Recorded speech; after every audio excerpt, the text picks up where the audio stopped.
Live from the 607, it's the Ocho Duro Parlay Hour, where we're talking everything going on in the world of sports. Join in the conversation on social media with the hashtag ODPH, because here we go.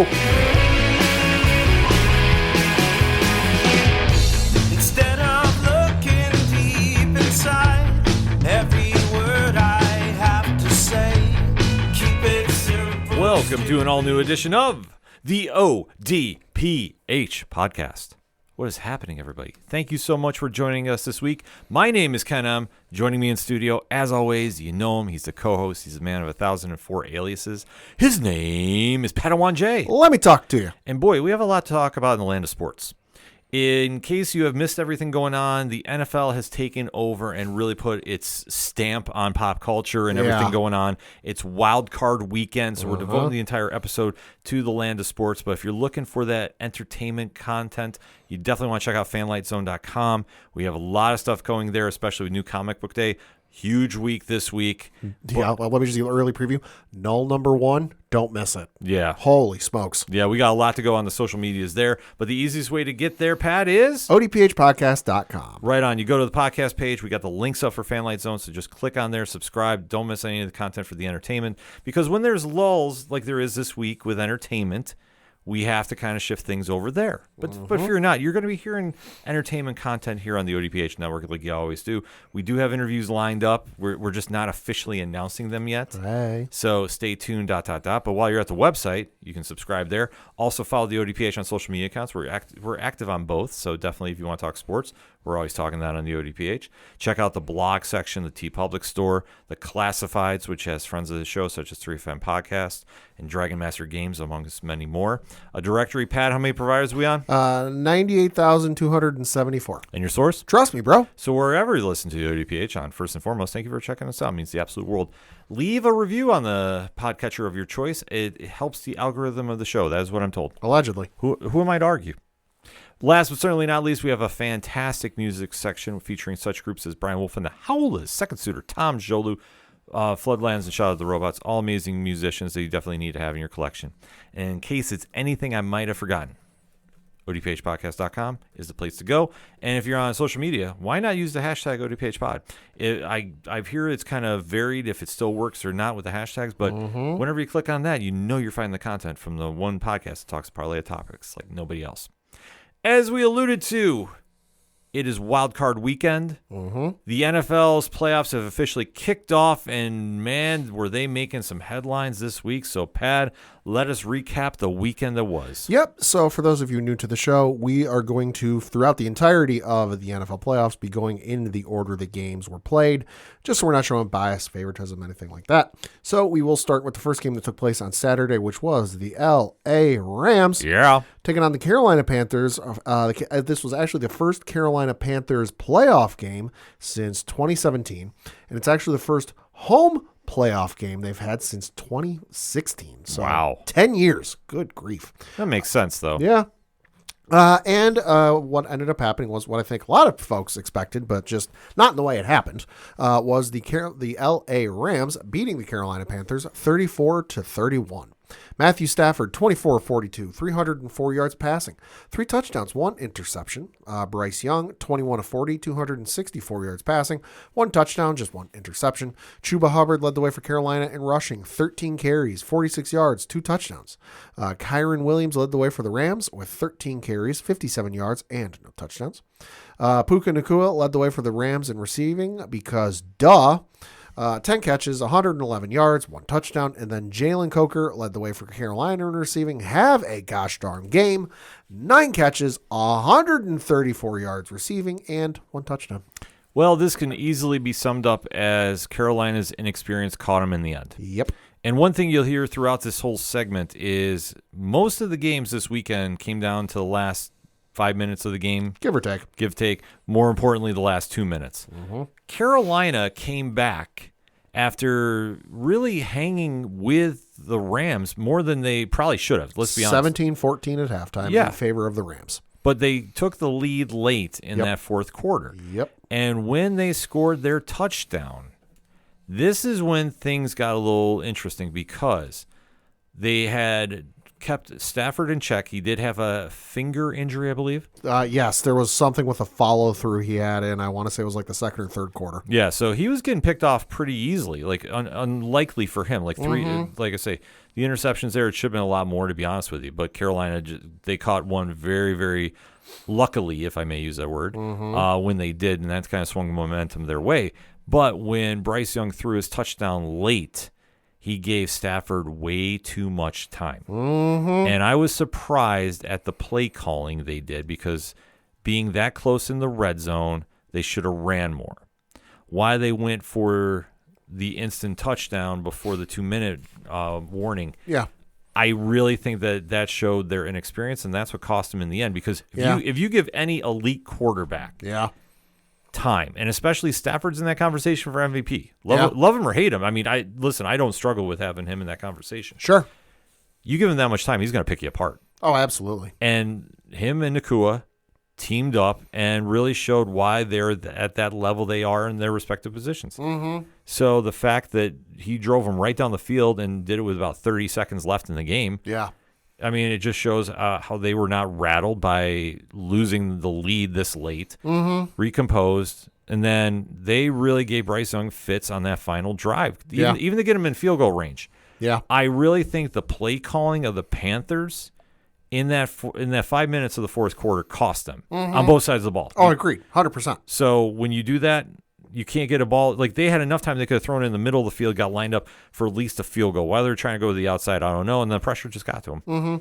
No, I mean, for Carolina, this, I think, despite the fact that you look at the box score, was a loss, was a moral victory for them when you come to think of it. Yeah, you can say that. Because you think about it, the average age of this team, relatively young. But you think and you look at what everyone was expecting. Everyone was expecting the LA Rams, high-powered offense, MVP candidate Stafford, two of the best receivers in the NFL right now between Puka Nacua, Devontae Adams, stellar defense.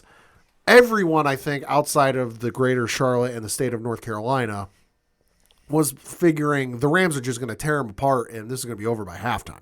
So the fact that it was only a 3-point loss for the Panthers at the end of things, that's a little feather in your cap. And the other thing, too, is I don't think anybody was expecting a lot out of Carolina, because let's not forget, that division finished with a 3-way tie for first place at 8-9. Never mind the fact that the Atlanta Falcons were technically eliminated a month prior to this game taking place, and they still finished tied for first place. But hey, this is something that I think Carolina can build upon. This is something that they can look at and go, okay, we've got the pieces there. We've got a solid foundation and a solid start.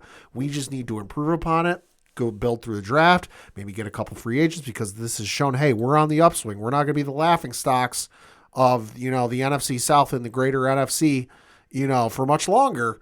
And I think they can really start to make improvements and really start to show some people that they're ready. I think Bryce Young might be their guy. He surprised the heck out of me in this game and during the season. Is he there yet? No, but he's improving. And as for the Rams, it was as advertised. I mean, listen, I got nothing against Matt Stafford. I think he is a tremendous quarterback. He is one of the great quarterbacks. You don't think he is? Go back and watch the NFL Films clip from him in Detroit against I believe it was the Cleveland Browns. Yep. The longest continuous clip in NFL Films history. It's like 3.5, 4 minutes or whatever it is. It's insane. He is in that class of quarterbacks that Brady, Manning, Patrick Mahomes. I'd put Jalen Hurts there on a good day, even, if all of his pieces are clicking, and Lord, we'll get to that in a minute. Yeah. But I put Matt Stafford in that class of quarterback that you cannot leave him enough time in the fourth quarter with any amount of timeouts left, because he is going to surgically pick you apart, march down the field, and then make you regret giving him too much time left. Yeah. I mean, it just goes to show about where Stafford is to do this. Yeah. But I do agree with you. Carolina's a couple pieces away. They will improve this offseason, I think so, on paper.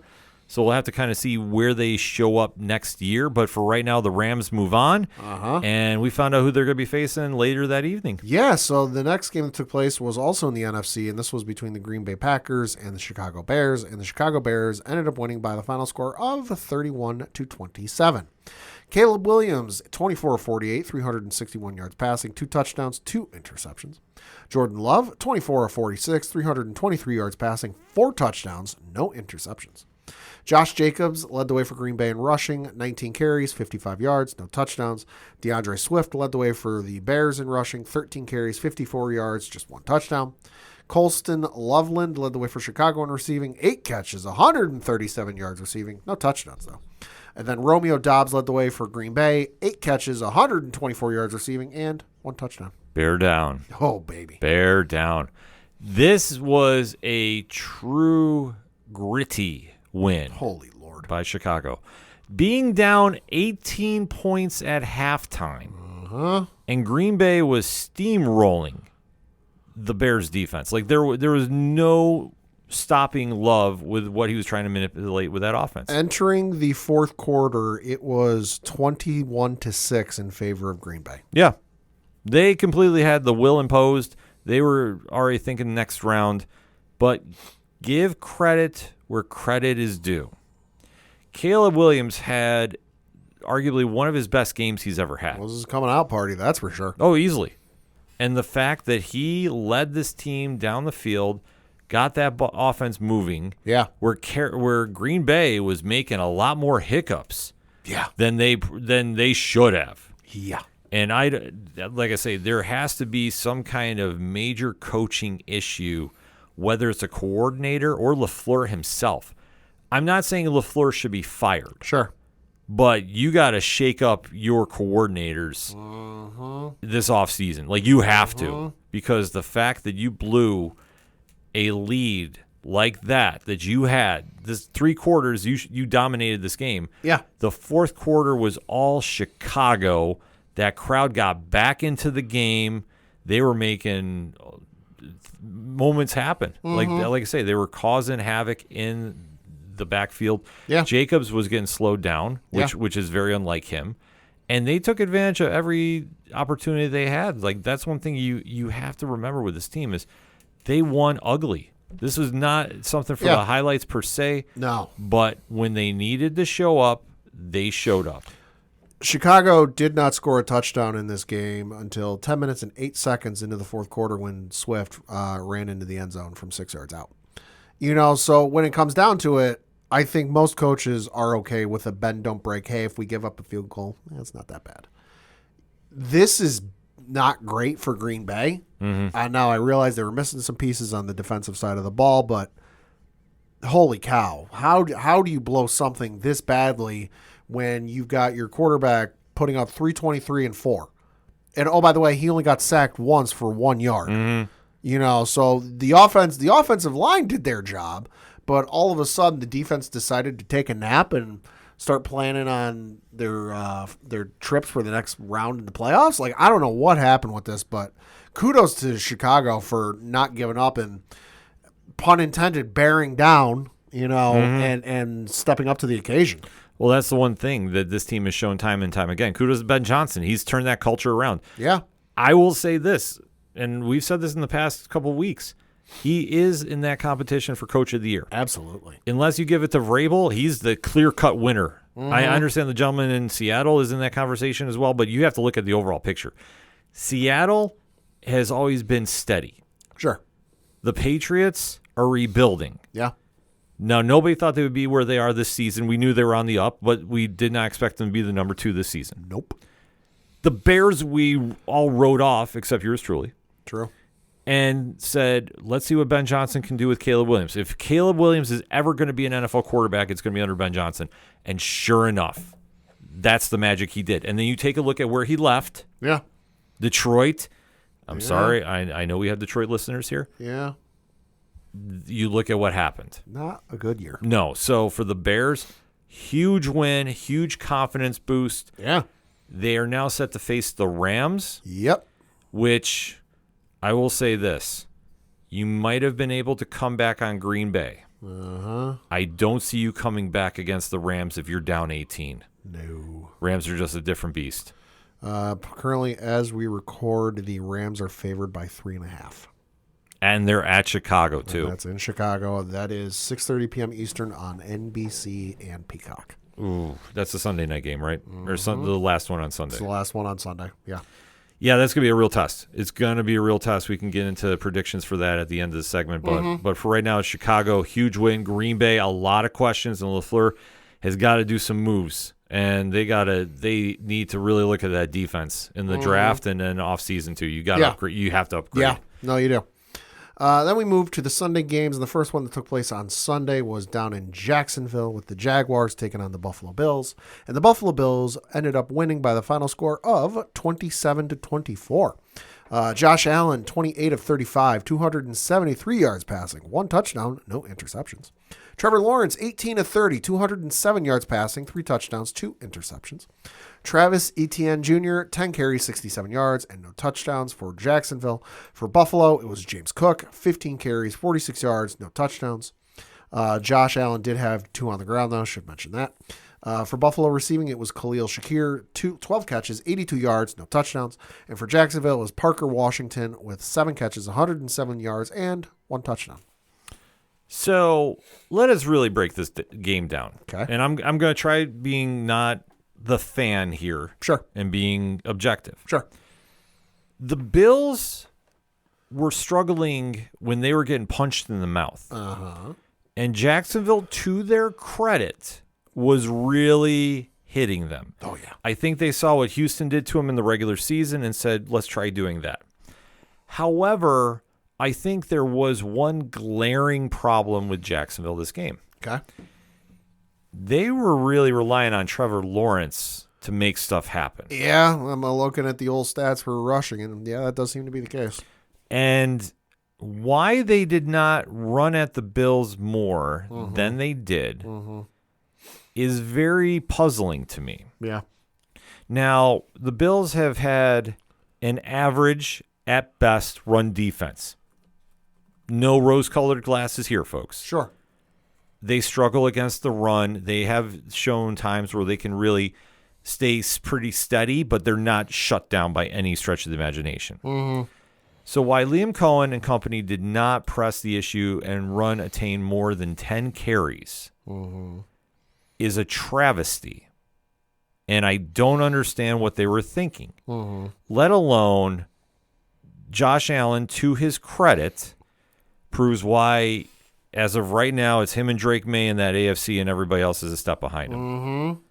Because Josh Allen, for as banged up as he was, and trust me, he had to go to the tent at one time for a concussion check. Yep, that was first or second quarter. It was early. It was early. The fact that he came out and tore into this defense to start chipping away and really start handling the pressure, it shows why he's in that MVP conversation. Now, he's not the MVP this year. I'll be first and foremost to tell everybody. Sure. But in this situation, he saw what Jacksonville was giving him, and whether you can call it inexperience, whether you can call it nerves, whether you can call it whatever you want, the fact that he got off that pass to Brandon Cooks as late as he did for 36 yards, that's an elite quarterback taking what the defense is giving you and just absolutely toying with it. Pretty much. Because he was going to get hit. They saw the pressure came right at him. But for whatever reason, Jacksonville bit on whatever he was faking, and that's what led into there, and then ultimately led into the touchdown. So we said on the show, too, if Jacksonville had any chance to win, it was going to be on the ground. Yep. So you were really thinking Trevor Lawrence was going to win in a shootout here? Threw the ball 30 times compared to Josh's 35. Meanwhile, on the run game, only ran the ball 23 times for Jacksonville. Yeah. So there was no chance. So once he got the ball back in the end of the quarters, the Bills, to their credit, which thank you to whoever grabbed the microphone and play calling from Sean McDermott and stopped him from whatever was going on in that last 2 minutes. Oh, boy. I think the world of you. I'll send you an ODPH shirt, whatever you want. I got you. They actually did a smart 2 minutes drill in the fourth quarter and gave Trevor Lawrence very little time. I was pleasantly surprised. I was shocked at it, but let alone they got a key interception late, which Trevor Lawrence should have had more interceptions. He did not play well this game. No. I'm sorry. Anybody wants to say he did? I'm sorry, he didn't. So the fact that Cole Bishop got the tip-off from Tre'Davious White, that sealed the game. Buffalo moves on. Yep. And I will say this. I know this happened after the game, but I want to applaud Lynn Jones. Mm-hmm. She was the reporter that was at the press conference for the Jacksonville and and gave Liam Cohen nothing but praise for the season. Yeah. And I thought that was such a classy move. Absolutely. I thought that was just absolutely something that coach should hear, even at that pro level. I mean, that's his first playoff loss. Yeah. But to see what he has done with that team, yeah, as much as you allude to about Carolina, it's a bad loss for Jacksonville per se, but it's something they can improve on. Because let's face it, they weren't supposed to be here. No, I don't think anybody expected them to be here. And let's face it, the Jacksonville Jaguars job, I think, and I feel comfortable saying this, for the entirety of that franchise's history has not exactly been the sexiest job in the world. No, God, no. Like, you get sold on it more for, hey, you get to live in Florida, which, weather-wise, other than hurricane season, not that bad. You know, but we go like, oh, yeah, I'm going to get to coach the Jacksonville Jaguars. Yeah. Like, no, it's not the sexiest job, you know, in the NFL. But the fact that he's taken them to where they are, and let's be honest, for me, Trevor Lawrence was one bad season away from being considered a bust. Completely. You know, he was, you know, he wasn't great, wasn't terrible. But if he would have had one more bad season, I'd have been like, listen, this guy just ain't got it. He's another one of those, you know, great in college, just didn't translate to the NFL quarterbacks. But he's turned it around. He's starting to get better. Maybe he's finally putting it together. Time will tell. Could this season have been a flash in the pan? Maybe. I hope not. I'd like to see him do well, and I'd like to see him succeed. Not it. Next season will be the true benchmark there. I don't want to see his success at the expense of either of our two teams, but you know, time will tell. I'm right there with you, and we shall see. But no, Jacksonville should absolutely hold its head high because I don't think anybody outside of the Jacksonville area figured they would be here. And the fact that hey, you know what, you hosted a playoff game, kudos to you. It shows the franchise is turning around, and after all the drama with Cohen coming over. Let's not forget how messy that was. Oh, Lordy. I know people are not talking about that right now, but if you want to go through the echelon of the ODPH, we did. Yeah. We addressed it right on a show. Yeah. When it all went down. But listen, I think that they have a lot to be their head held high for. And I think Jones, when she made those comments, she showed she's a true fan.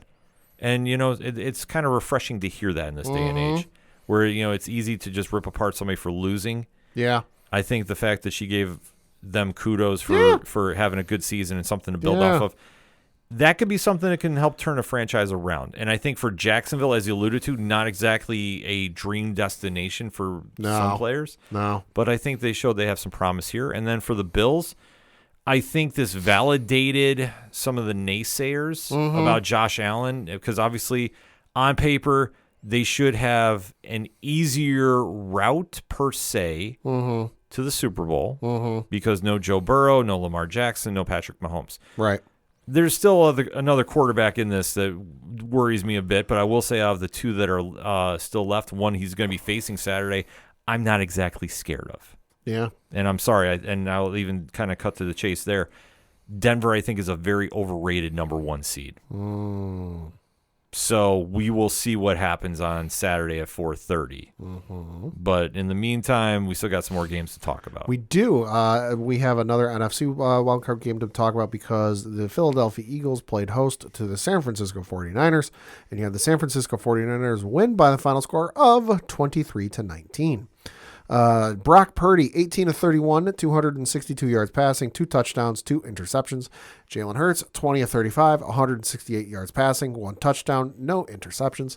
Saquon Barkley led the way for Philly in rushing with 26 carries, 106 yards, no touchdowns. Christian McCaffrey led the way for San Francisco with 15 carries, 48 yards, no touchdowns. Demarcus Robinson led the way for San Francisco with 6 catches, 111 yards, 1 touchdown. Also should mention Christian McCaffrey had 2 touchdowns through the air. For Philly, it was Devontae Smith with 8 catches, 70 yards, and no touchdowns. Well, this was a heartbreaker for San Francisco. George Kittle is out the year, torn ACL, speedy and healthy recovery wishes to him. But the true takeaway from this is what Philly has built up got torn down in like a season. Exactly. Holy smokes. We said there was problems there. And there is clearly problems on the offensive side of the ball. And even as close as this game was, this was exposed very, very quickly by the rotating cast of the 49ers. Because other than Brock Purdy, I could not even tell you who's playing on any side of the ball other than Christian McCaffrey. Because this team is finding ways to win, and the nameless wonders on this team, if I can use that term, because their defense is winning without flash. Yeah. They're just showing up and they're winning, and they're imposing their will. And for all the hoopla that was behind Philly this year, the fact that they went in that fourth quarter, as struggling as much as they were, shut down Jalen Hurts, had one of the craziest trick plays for a touchdown you've seen with Juwan Jennings and Christian McCaffrey, which is the thing of beauty. Juwan Jennings, the 29-yard touchdown pass, perfect 158.3 passer rating. Greatest pass since some Philly person did it in Super Bowl 52, I don't want to mention. Yep, I was going to say since Nick Foles. Yeah, you bite your tongue. But this goes back to the problems they had with the offense. A.J. Brown. Oh, baby. Whose name is not getting said with very nice words attached to it right now in Philadelphia. When you're paid that superstar money, you have to show up. Let's see. He finished this season with 1,003 receiving yards, which is his lowest since 2021, which was his last year in Tennessee. Yep. Finished with 869 that year. Granted, only played 13 games, so and finished with 7 touchdowns, which is what he finished with the prior 2 years in Philadelphia. But it is his lowest since that same season in Tennessee in 2021. Yeah, and rumor had it that he just left right after the game. Well, yeah, he left, but this was after he shook all of his teammates' hands and then bounced. Yeah, so I think that is a glaring sign of trouble in Philadelphia. Here's the other thing, though, and I know a lot of teams and a lot of folks are going, oh, this team should trade for him. That team should trade for him. That's all fine and dandy. He comes with a lot of money that's going to hit your cap. He's got a $70+ million dead cap hit, which is it's a lot to take on. It's a lot to take on. I'm not sure how they would rework it money-wise. I mean, you'd have to. Oh, you'd have to. I know some teams that got rumored, New England, Buffalo. Listen, a lot of those teams are tied up in cap hell. I mean, listen, trading for A.J. Brown is something I would do in a heartbeat. Oh, same. With Madden and ignore budget turned on. Yeah. Like, I don't want to figure out this headache because, listen, I've never been that good with math, and I'm certainly not that good with the financial side of things in the NFL, let's be honest. But a player of A.J. Brown's caliber, if you can, put things right and get him on a team where he's invested and he's involved, absolutely. Yeah. Give it to me. There should be no brainer about that one. So he's going to be gone next season. Probably. I could not tell you who or where or what. But here's the issue, and I know we were talking about this off air. I looked up his contract. He could potentially be a 1-year rental because he's got an out after next season. Oh, yeah. No, he will be. So guarantee he's going to ball out of his mind next year wherever he is because he's going to do, what a lot of players do, like what was it Lamar Jackson did, bet on himself and then get a contract that he would like. You know what? That would be a scary place for him to land. I'm just going to put that out there, him in Baltimore. Listen, weirder things have happened. I'm just saying. But for the rest of the team here, a lot of stuff coming out with allegedly Jalen Hurts struggling with the offense. And yeah, I heard that. Yeah, They can't get too sophisticated. I don't want to get into the rumor mill about that because that's where it sounded like. The only thing we can say is for certain is Kevin Patullo, the offensive coordinator, was let go today. As we were recording, there is a great viral video of a young kid Holy cow. breaking it down very, very eloquently, I would say this Kids too. going places. I'll tell him that much. Well, it was very un-Philly-like how he was wording it. So I applaud him. Yeah. Because I've also seen the beer cans being thrown at fans as they're leaving. They booed Santa Claus. Oh, yeah. No, if you go to Philly, listen, you know what to expect if Yeah. you're not a fan of the team. Listen, it is what it is. I'm not condoning it. I just know this is why you'll not see me at a Philly sporting event anytime soon. No. Went to one, and that was an experience, folks. So that being said, Philly's got a lot to look at this offseason. Yeah. For San Francisco, well, Kudos to Shanahan and everybody with dealing with all the injuries. yeah, Shanahan's got to be in that talk for Coach of the Year pulling this off. I'll say there's so many injuries on that team. They're starting to look at what's around the practice facility, thinking that might have something to do with it. Yeah, It's getting wild. No, like I say, there's going to be somebody's going to step up this week. We know they got Seattle at Seattle. Good luck. But for the 49ers to get this far, kudos to them just a gutsy win late. Yeah. Gutsy win, gutsy Absolutely. defense. Gutsy is the key word here. Yep. Then we get to the final game on Sunday, which was the L.A. Chargers taking on the New England Patriots, and you had the Patriots win by the final score of 16-3, or as the WWE fan in me likes to say, 3-16. Yes. Stone Cold Steve Austin approves. Drake May, 17-29, 268 yards passing, 1 touchdown, 1 interception. Justin Herbert, 19-31, 159 yards passing, no touchdowns, no interceptions, sacked 6 times. Yeah. Holy smokes. Justin Herbert also led the way for the Chargers in rushing with 10 carries, 57 yards, no touchdowns. Drake May led the way for the Patriots in rushing with 10 carries, 66 yards, no touchdowns. Ramondre Stevenson led the way for the Patriots in receiving with 3 catches, 75 yards, no touchdowns. Ladd McConkey led the way for the Chargers in receiving with 3 catches, 32 yards, and no touchdowns. Couple of things.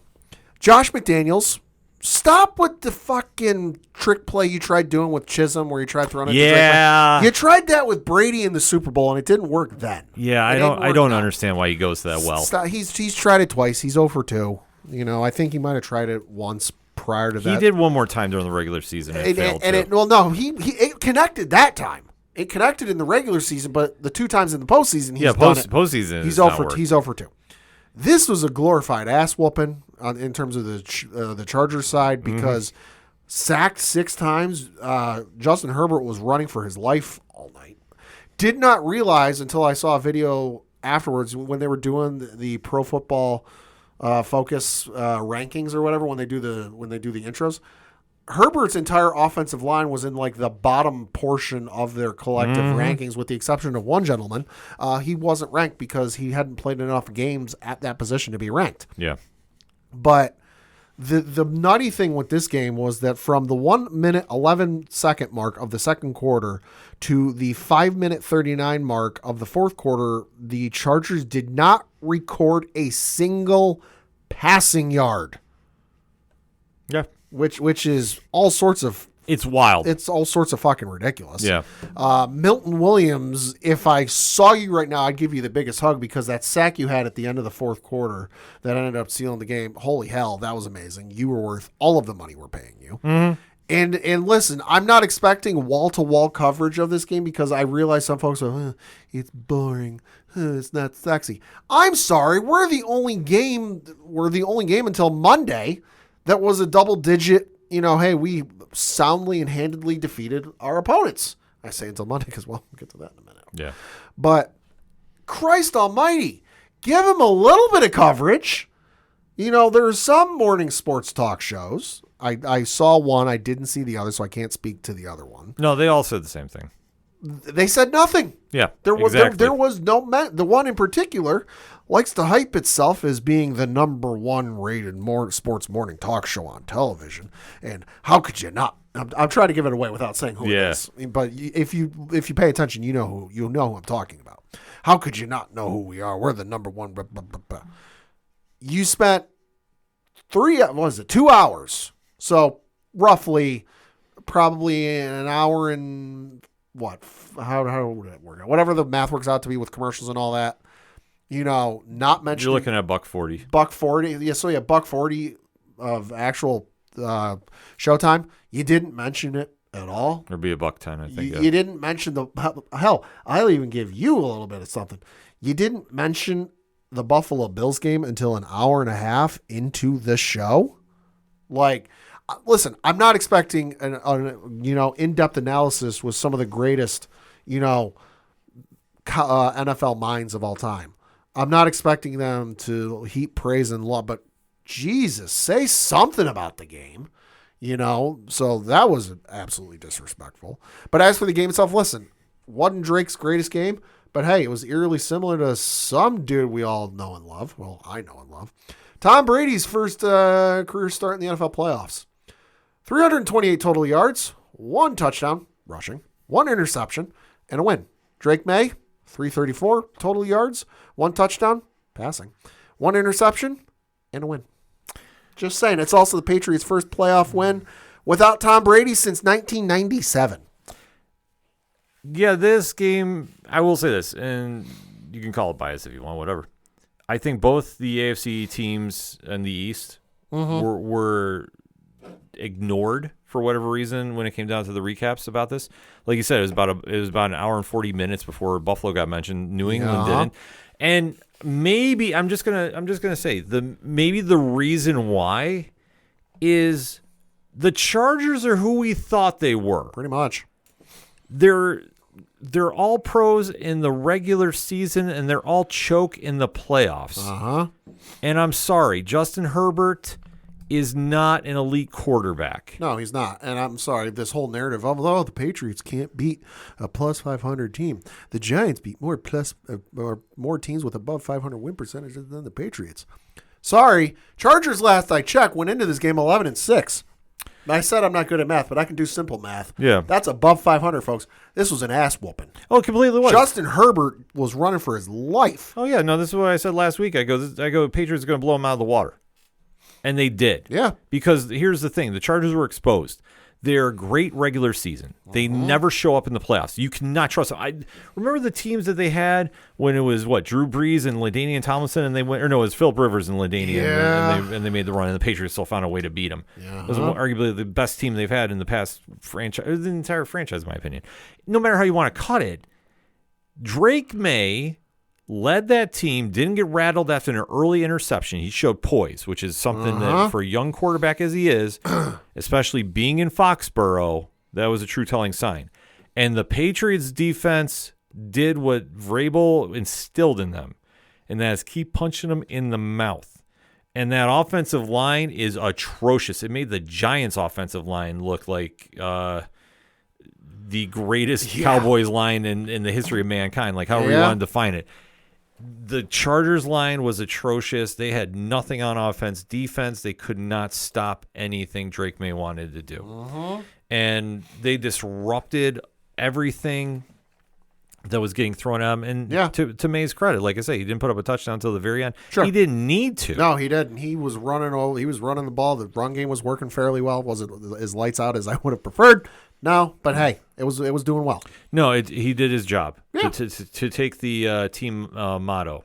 Yeah. He did his job. Also, Christian Gonzalez on the defensive side of the ball. Oh, my God. He was shut down as shutdown gets. Holy cow. So I know he's going to be having some he's going to be having a field day next week. He's going to get a workout next week, and then also the offensive tackle we took from LSU. Will Campbell. He's going to get a workout next week, too.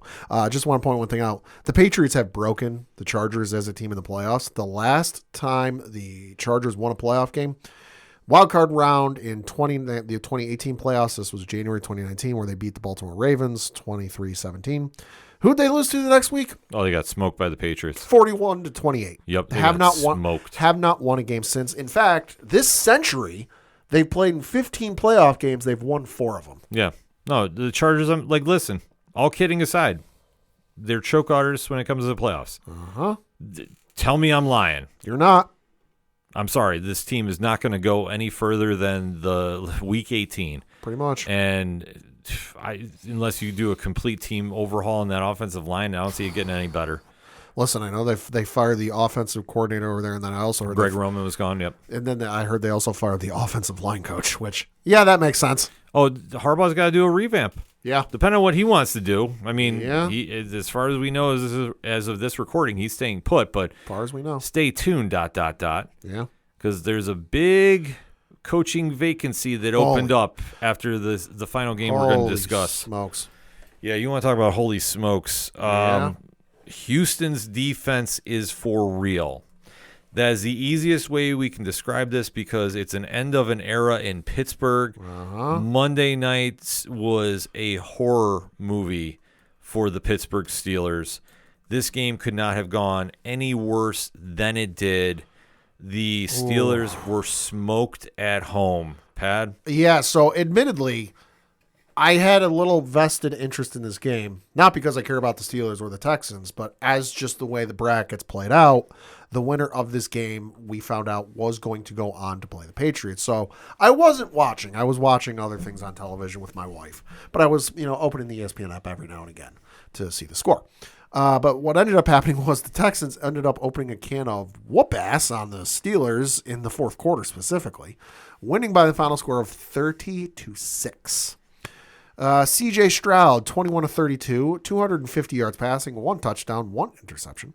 Aaron Rodgers, 17 of 33 for 146 yards passing, no touchdowns, 1 interception. Jalen Warren led the way for Pittsburgh in rushing, 12 carries, 43 yards, no touchdowns. Woody Marks led the way for Houston, going 19 carries, 112 yards, 1 touchdown. Ken's favorite receiver in the NFL, Christian Kirk. You have no idea.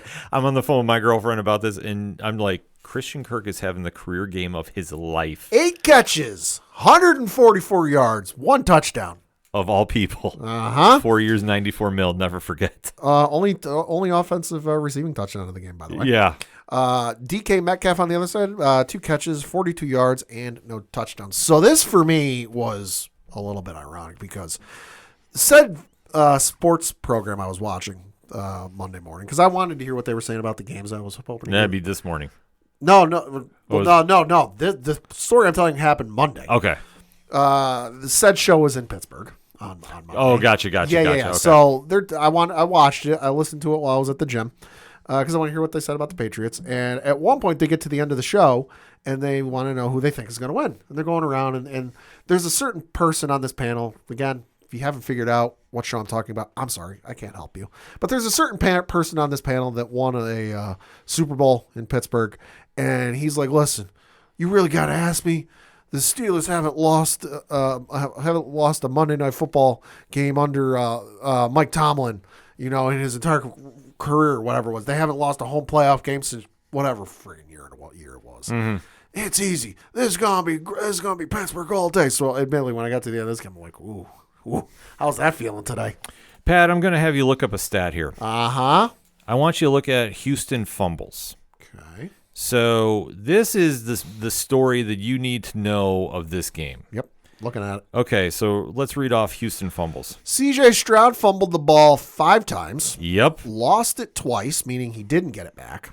But the other 3 times he did recover them. The other one you've got was a recovery on the Houston side of things where Sheldon Rankins did recover a fumble. That one was done by Aaron Rodgers. So 5 fumbles. Yep. 5. 1, 2, 3, 4, 5. Not 1, not 2, not 3, not 4. So 5 fumbles he does in this game. Uh-huh. Do you know how many points Pittsburgh responded with? Probably none. 3. Oh. That's the only points they got off turnovers. Right. 6 points total in this game. Uh-huh. That is the only thing that they could do against this Houston defense. Aaron Rodgers looked like old man Rodgers. Oh, boy. And listen, Father Time catches up with all of us. We know this. Listen, if you're a longtime listener to the show, you know we say that statement quite often.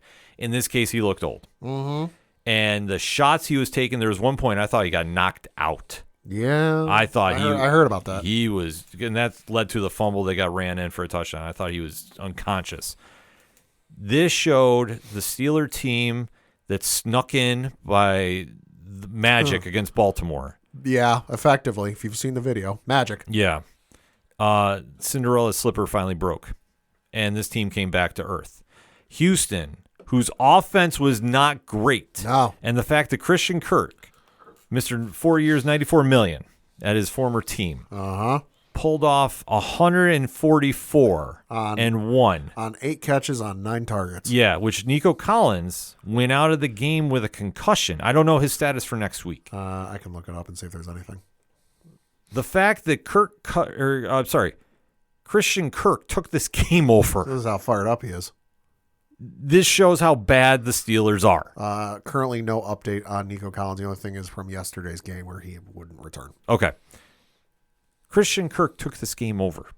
Which, if you'd have said to me 3 years ago, I'd have said you're out of your mind. Yeah.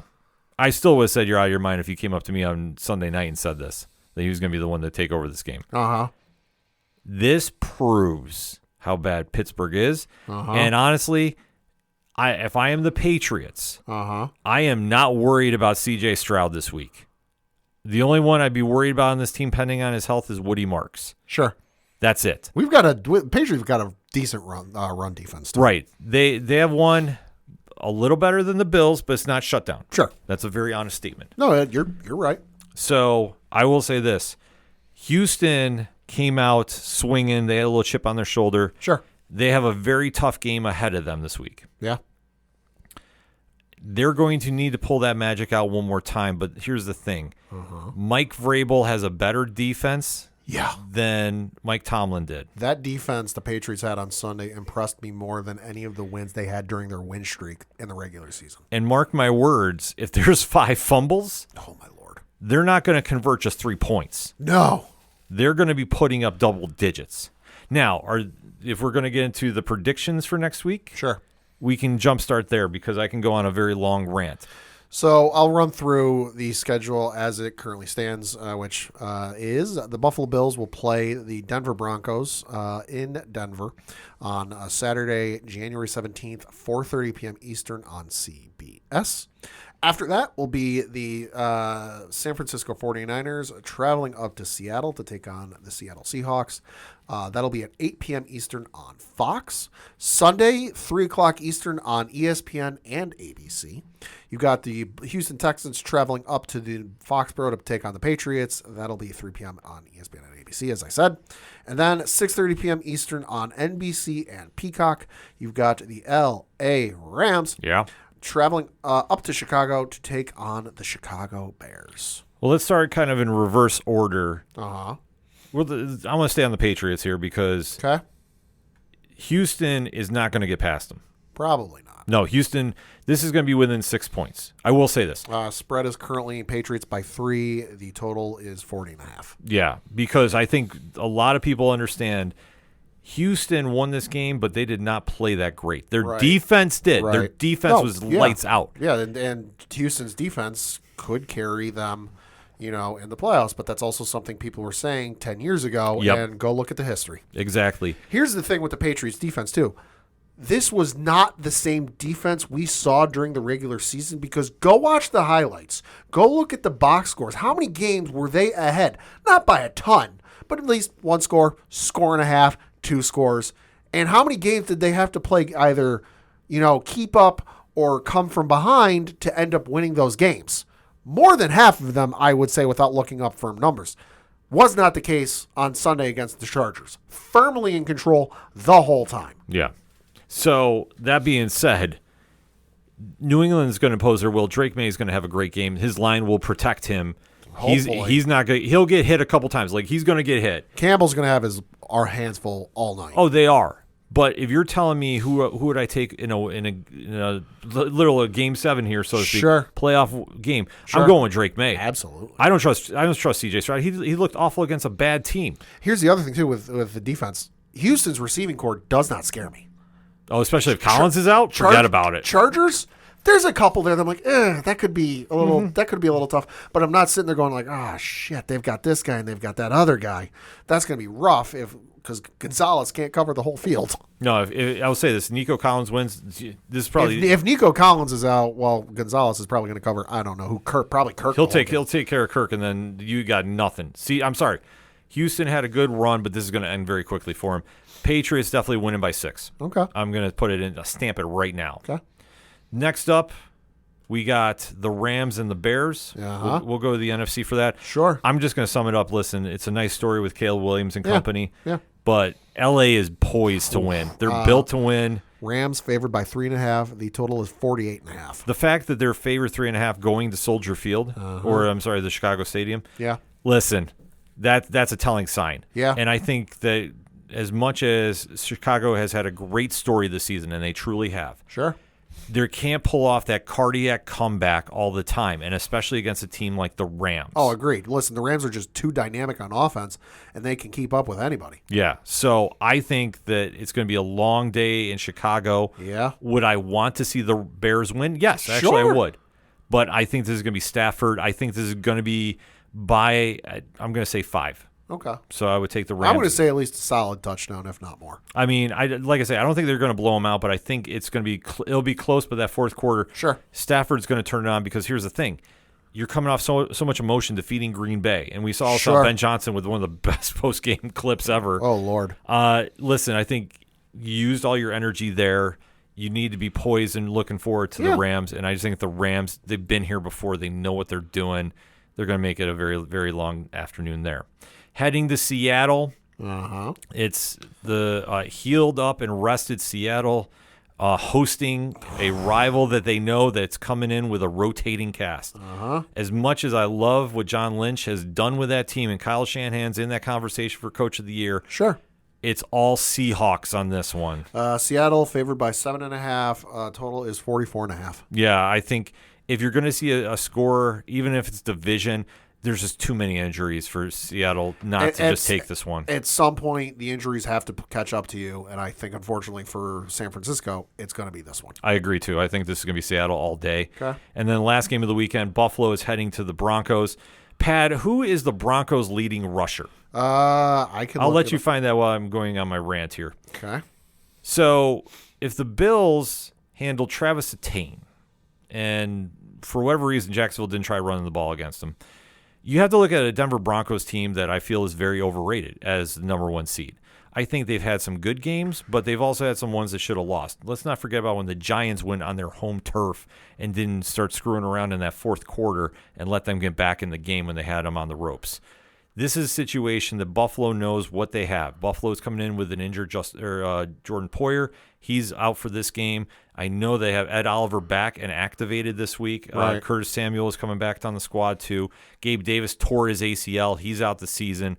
But I think Josh Allen, I don't want to say team of destiny, but I think they're going to win this one. They're going to win it close. Okay. But looking at who their running back core is, let's take a look at that. So for Denver Broncos, their leading rusher is J.K. Dobbins, who has 772 yards rushing, 4 touchdowns. He's averaging 5 yards a carry. Should note, has not played in a game since the Thursday night game against the Las Vegas Raiders back in November. And that is because he has a foot injury. Currently on injury reserve, and according to Nick Kosmider, I think is how you say it, quote, Dobbins, foot, is pushing hard to return at some point during the postseason, though a return prior to the Super Bowl on Sunday, February 8th, remains unlikely, close quote. So looking at that and seeing the rest of their depth chart. So the rest of their rushers, next up would be a gentleman by the name of R.J. Harvey, who has 540 yards rushing, 3 touchdowns. Then you got Bo Nix, who has 356 yards rushing, 3 touchdowns. Jaleel McLaughlin, who has 187 yards rushing, 1 touchdown. It's kind of nothing good. So let me put it this way. Is Travis Etienne better than anybody on their running core? Travis Etienne is better than everybody on that running core. Okay. And the Bills held him in check. Yeah. What do you think they're going to do against this team? And taking a look at the rest of that offense they have. Yeah. Cortland Sutton is not – he's a solid number 2. I wouldn't say he's a number 1. He's not bad. He's not bad. Troy Franklin? Yeah. Maybe. Evan Ingram, listen, he's a tight end. Sutton's got 1,000 yards. Troy Franklin's got 709. Ingram's got 461. Pat Bryant has 374. R.J. Harvey has 356. Marvin Mims Jr., 332. Yeah. They're not bad. They're not bad, but in comparison to the Bills, yeah, this is where I think Buffalo, even though they've had the bad luck in the past against Kansas City, Baltimore, and such, they're built for this. And taking a look at all the regular season wins Denver had. Sure. Beat Tennessee, beat Cincinnati without Burrow, beat Philadelphia, beat the Jets by 2, mind you. Yeah. The Giants, we already talked about that choke game. That was a 1-point win. Yeah, they blew out Dallas. Sorry, Dre. They barely squeaked by Houston with 3. Yep. They barely squeaked by Vegas by 3. Yep. Kansas City by 3. Do we see a pattern? Yeah. Washington in OT. Now, this is without Jalen Daniels. Right. Vegas again by 7. Yep. Packers by 7. Packers. Yeah, Packers is by 7. Jacksonville, they took a big L to. Packers is by 8. Okay. Kansas City, they beat by 7. Yep. And then Chargers was a meaningless game, and they still won that Well, one. and this is the conversation I've had with some friends is Denver's offense isn't great. Right. Their defense is good, Defense is good, but if you expect them to win on their offense alone, you're in for a long night. and that's what I'm saying. Him against Josh Allen. Listen, I'd take my bias out of it being part of Bill's Mafia. I would take Josh Allen over Bo Nix any day of the week. So if you have to get into a shootout, whatever the case is with him, I'm sorry, this is Josh Allen all day. Is it going to be close? Yes. It will be close because I think the Bills' injuries are going to be a little tough to overcome in certain degrees. But I see the Bills winning this by 3 at least. It might come down to a last-minute field goal, which I don't want to be watching for my heart reasons. And then we go from there. But I think the Bills are going to upset them, and then we're going to have one of the wildest AFC championship games in recent memory. But I'm here for it. So we'll have to wait to see what goes on that. Yeah, no, it should be a fun divisional round of games. Yeah. So that being said, hit us up on the hashtag ODPHpod. Went through wildcard weekend of who's left standing, who you taking, and why. Let's talk about it, shall we? But we're going to get a quick breakout. We'll be right back. Hey, this is Scott Snyder, and you better listen to the ODPH podcast, or I'm coming for you, and Batman is coming for you. Coming back for the final segment on this edition of the ODPH podcast. Pad, what you got? Got a couple things to talk about, first of which is the local minute. And looking at the standings for the Federal Prospects Hockey League, where our Binghamton Black Bears play, still in first place in the Empire Division. Let's ride. Through 30 games played, they're sitting in first place with 79 points. The Port Huron Prowlers are in second place with 52 points. The Topeka Scarecrows are in third with 47 points. Blue Ridge Bobcats are coming up next in fourth with 38 points. Watertown Wolves coming up in fifth with 34 points. Danbury Hat Tricks right there with them in sixth place with 34 points as well. Then you've got the Indiana Sentinels still in last place with only 21 points. Looking at their schedule from this past week, had a couple of games going on this past week. They had both of those were road games. They had the Friday, January 9th, where they won by the final score of 3-1 against the Twin City Thunderbirds. Came back on Saturday, same night, same place, against the Twin City Thunderbirds. Won that one by the final score of 4-1. Got two games this upcoming weekend. One is a home game. The other is a road game. The home game is Friday, January 16th, 7 o'clock Eastern here at the Visions Veterans Memorial Arena against the Watertown Wolves. That one is Youth Community Night, so definitely give a check that out. And then they've got a game on Saturday, January 17th, 7:30 p.m. Eastern. This one on the road, playing the Watertown Wolves. That one will be on the road. Don't worry, though. They come back home for a 2-game series next weekend on the 23rd and 24th. So for more tickets, information, all that good stuff, BinghamtonBlackBears.com. So going back to the NFL very briefly, as we touched upon, a lot of coaching carousels going on. Holy Lord. And one that really kind of stunned some people and one that I think others were expecting. Mike Tomlin is stepping down as head coach of the Pittsburgh Steelers. Yeah. After 19 years. When he started in the NFL, the iPhone was not a thing yet. Yeah, that proves how long he's been there. It proves how stable Pittsburgh has been. Yeah. Never a sub-500 record. True. Playoff-wise, though, has not won a game in quite some time. 10 years now. Yeah, so I think this is the right move for him. He's leaving on his own terms. Yep, which is always good. Well, I think what was really telling, and this is something I have not seen out of the Pittsburgh fan base, and I'll be honest, when this happened, I didn't know how to react to it. Sure. When they were chanting "Fire Tomlin," yeah, that was so disrespectful. Yeah, and I expect it out of Philly. It is what it is there. Oh, yeah. But not Pittsburgh. So I think when that happened, listen, I think this is the right move for him. Yeah. Him and John Harbaugh Oh, boy. are now the top head coach candidates. Yeah. Wherever they want to go, congratulations. I will say this is the Bills lose to Denver, fire McDermott immediately and call Mike Tomlin. I'm putting that out there right now. I'm not even kidding about this. Listen, the only place we know, at least Harbaugh isn't answering, is the Jets. Yes. The Jets, I know he's not interested. I believe they're keeping Aaron Glenn, though. Well, they are, but story is, I think it was according to, it was either Rappaport or Schefter, was one of the two. Once it was announced that the Ravens would not be retaining John Harbaugh, the Jets made a phone call to Harbaugh's agent and told him, hey, listen, we'll get rid of our head coach if John's interested in coaching the team. The message was passed along to Harbaugh, who said, don't waste your time. Yeah, well, I think the Jets have a lot of work to do. Let's just be honest about it. Yeah, I mean, listen, not everybody can be as successful, unlike the Jets, such as the Patriots, who went to 5 Super Bowls, won 3 of them, lost Tom Brady, drafted a bust, rebuilt a team, drafted another quarterback in Drake May, and won a playoff game. Oh, by the way, that's all since the Jets' last playoff appearance. Ouch. Not even a win. Their last appearance. Ouch. No, that Just definitely hurts. So they're going to have to make some moves there for the players in the offseason. But I think for coaching-wise, it's too early to say. Yeah, I mean, listen, there's a lot of candidates out there. Stefanski's is out there. Pete Carroll, although I could see him riding off into the sunset. If we have to do locks and leaps of this, I think Carroll we're just retiring. I think that's a lot. He's got enough money coming from enough places. Yeah, I think I just don't think the spark's there for him anymore. I know. Well, and I think the game has started to pass him by. Yeah, I think the leap would be Tomlin to Baltimore. Oh, please. Which, if he goes there, I'm just going to say it right now. If he goes there. Tomlin to Baltimore or Cleveland? No. Cleveland, listen, do not disturb my dream.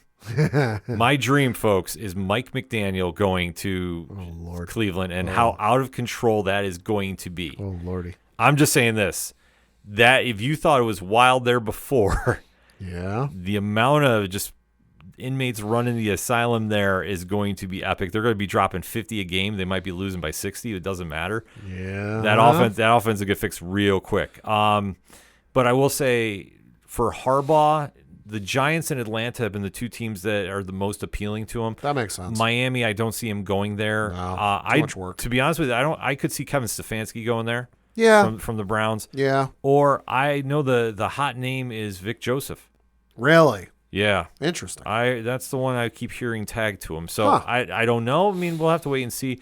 But with Harbaugh now in the mix, two teams are going to get a hell of a coach between him and Harbaugh. Yeah. So we'll just have to wait and see. I mean, obviously with the playoffs going on still, way too early to tell. I think the only time you might hear about something maybe is in the off week between championship game and Super Bowl. Where the Pro Bowl games are going on. Somebody might sign then, as long as they don't upstage the big day, which I think that if it's Harbaugh and Tomlin, they wouldn't do anyway. No, I could honestly see Tomlin taking a year off. That's I think the more likely scenario. Yeah, I know he's not going to college. I know that Freeman from Notre Dame has already put out a statement saying he's not leaving Notre Dame even with new openings. Sure. So it will be interesting to see where everybody winds up. But yeah, I think as of right now, the coaching carousel just got very, very interesting. Yeah. So sit tight. We'll definitely be breaking it down as news gets announced for signings. But this has definitely made stuff a lot more interesting. No kidding. And mark my words, if McDermott does lose to Denver, fire him and just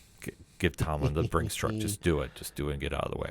That would be something. Yeah. Then we got to talk a little bit of baseball because there was a huge trade that went down today in the offseason. And let's be honest, I mean, the MLB hot stove, as it's like, I wouldn't even call it lukewarm at best. It's kind of, missing some gasoline. It's kind of been quiet. But there was a little bit of gasoline thrown on that fire today because the Arizona Diamondbacks are acquiring third baseman Nolan Arenado with a trade in a trade with St. Louis. This is according to Jeff Passan of ESPN.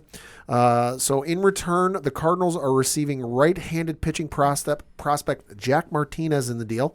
They're also sending $31 million to the Diamondbacks to help cover the $42 million remaining on Arenado's contract over the next 2 years. Arenado did waive his no-trade clause to facilitate the deal. According to Jeff Passan, quote, Arenado, 34, has been on the trade block for more than a year. He invoked his no-trade clause last year to spike a deal to the Houston Astros and remained with St. Louis, where he hit 237, 289, and 377 with 12 home runs and 52 runs batted in 107 games. He has 2 years left on a 9-year, $275 million contract. He originally signed with the Colorado Rockies before the 2019 season, and Arizona will pay $5 million of his $27 million salary this season and $6 million of his $15 million he is owed next year. Quote, we are grateful for Nolan's 5 years as a Cardinal on and off the field, for his drive, his competitiveness, and for all of the memories he gave us, Cardinals President of Baseball Operations Chaim Bloom said in a statement. Kudos to Arenado. Good luck out there in Arizona.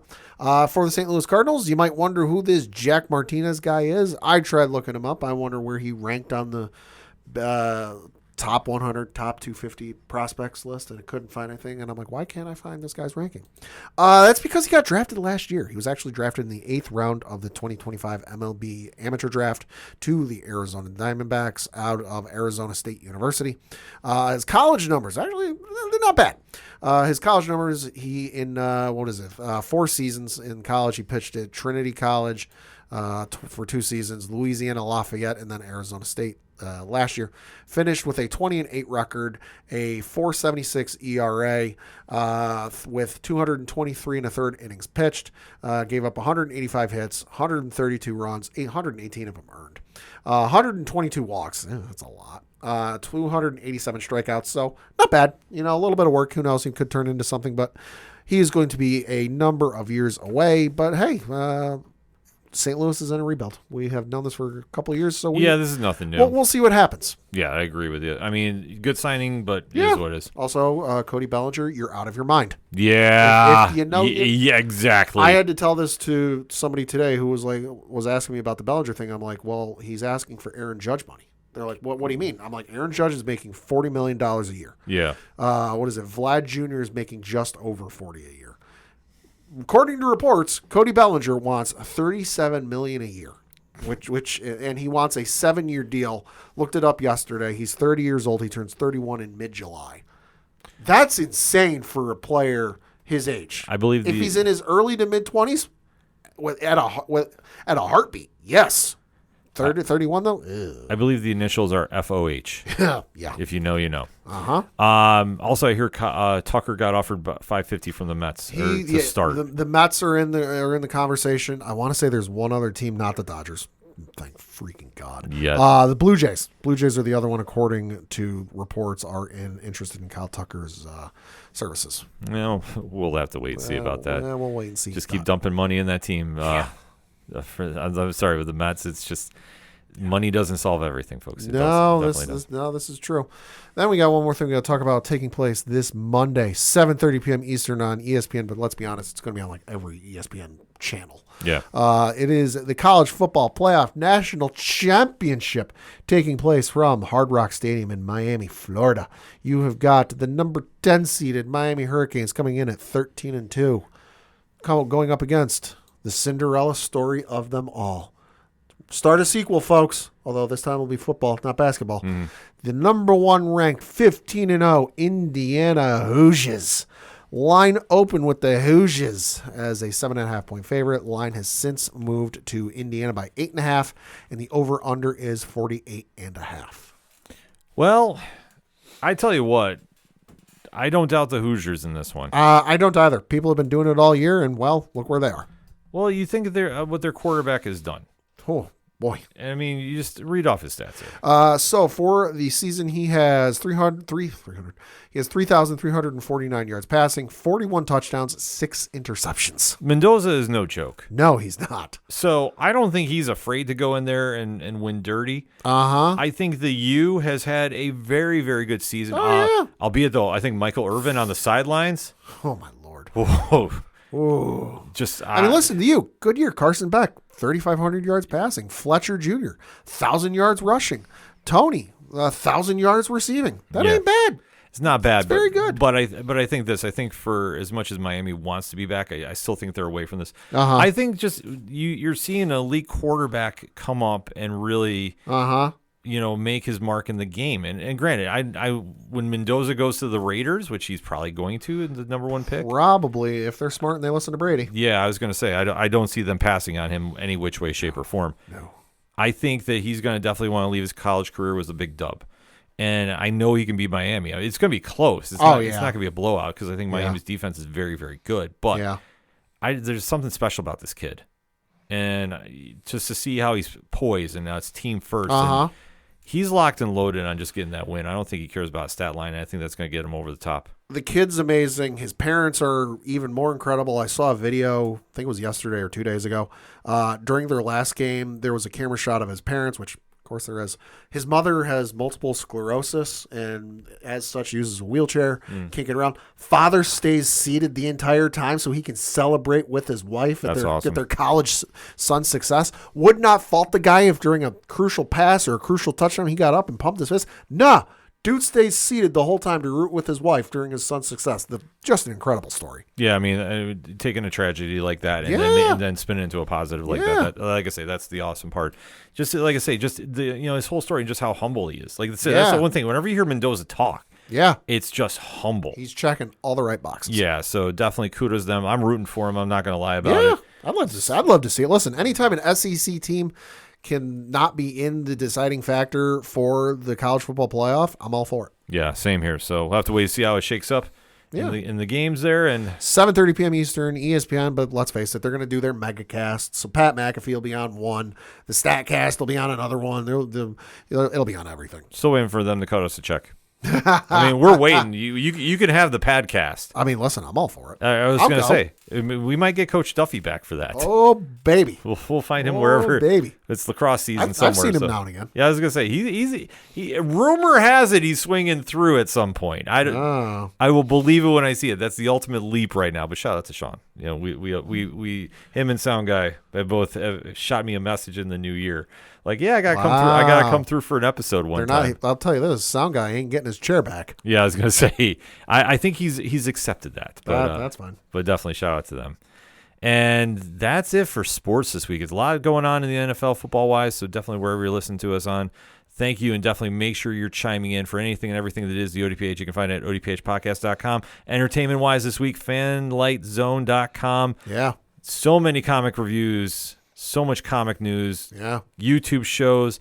Our comic award show just cleared over 100 views. Ooh. So with no promotion. So nice. Definitely the team's taking a victory lap on that one. So that's all I got for this week. So for the one and only Padawan J. Fuck the Astros. I'm your host, Ken. Thank you as always listening to the ODPH podcast. We'll see you next time.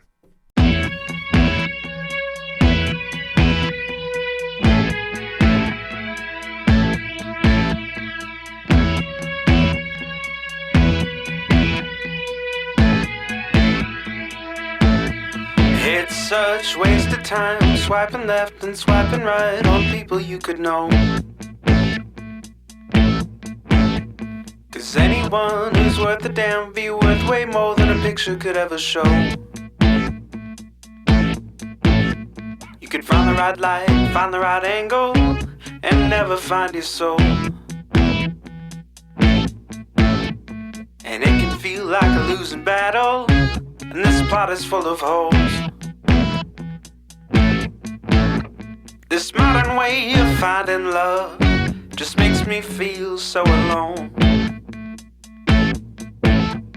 And I can't be the only one sick of staring at my phone.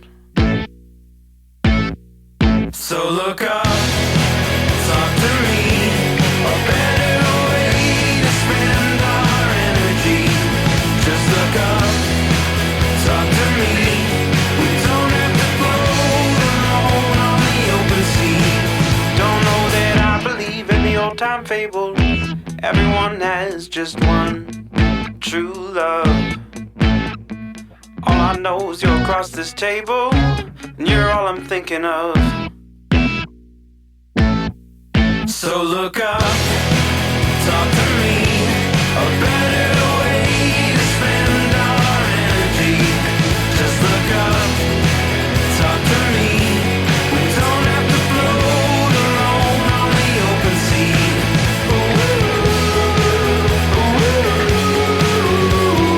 Talk to me.